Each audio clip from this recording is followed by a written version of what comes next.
Salut à toi et bienvenue dans cette vidéo. Alors aujourd'hui, on va parler de l'euro numérique pour parler un petit peu de ce qui se passe ces derniers temps avec notamment la proposition de loi de la Commission européenne concernant cette monnaie numérique.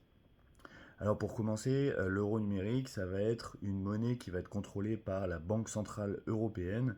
Donc ce qu'il propose, c'est qu'il voudrait faire concurrence à Mastercard, Visa, notamment pour être moins dépendant du système américain pour les problèmes de paiement qui pourraient être censurés.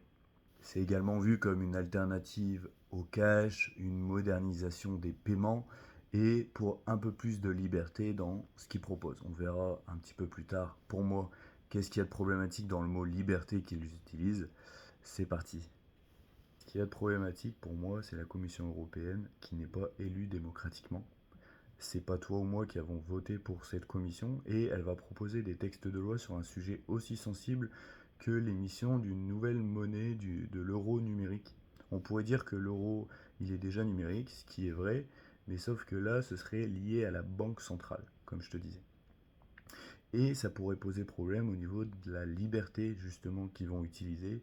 C'est que si jamais il y a des achats que tu fais, il y a des choses que tu fais pas forcément bien selon le gouvernement, bah, tu pourrais avoir des censures.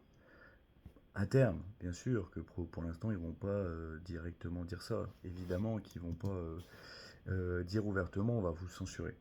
Ce qu'il y a aussi, donc ce qu'on pourrait aussi appeler un crédit social qu'on peut déjà avoir dans certains pays. Et on pourrait aussi décider de programmer la monnaie, avoir une expiration sur la monnaie. La monnaie qui va avoir une expiration, par exemple, tu vas avoir touché ton salaire, et ton salaire, on va dire, tu as 800 euros que tu pourras dépenser uniquement pour aller au restaurant ou uniquement dans les 12 prochains mois. Et après ça, cette monnaie-là sera plus utilisable. Donc ça va vraiment être contre l'épargne et pour faire marcher l'économie, pour la croissance, etc. Aussi, ce qui pose problème, les banques commerciales, donc la BNP, le Crédit Lyonnais, eux, ils disent en fait, si les gens en fait, ils vont aller vers l'euro numérique, pourquoi est-ce que nous, on va servir à quoi? Donc la BCE a une solution avec ça, c'est que ils plafonneraient à 3000 euros la détention d'euros numériques digital à la banque centrale. Sauf qu'on pourrait se demander, enfin moi je me demande, 3000 euros c'est quand même pas grand chose. On peut faire plusieurs paiements, 3000 euros c'est vite, donc c'est-à-dire qu'il va falloir transférer de la banque vers l'euro numérique. Ça va être quoi en fait l'avantage d'utiliser l'euro numérique par rapport aux paiements qui sont déjà fonctionnels? Est-ce que les gens ils vont se dire ah non, moi je veux plus de souveraineté européenne, donc je vais plus utiliser les cartes de crédit classiques, Mastercard, je vais utiliser l'euro numérique?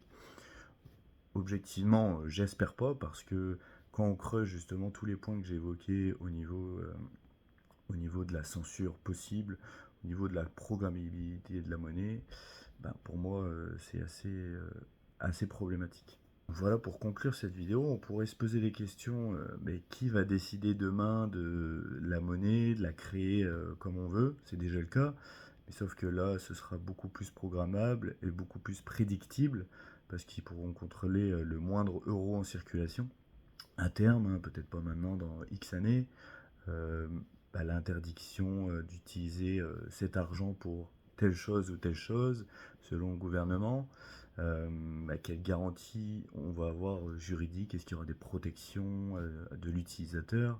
Qu'est-ce qui va se passer en cas de crise?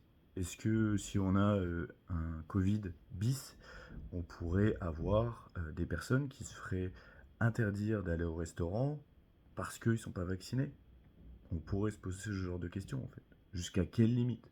Donc c'est ça qu'il faut se poser comme question, c'est les libertés individuelles que ça implique juste derrière. Voilà, c'est tout pour moi. J'espère que cette vidéo assez courte sur l'euro numérique t'a plu. N'hésite pas à mettre un like, n'hésite pas à commenter si tu as des remarques à ajouter. Et on se retrouve dans une prochaine vidéo.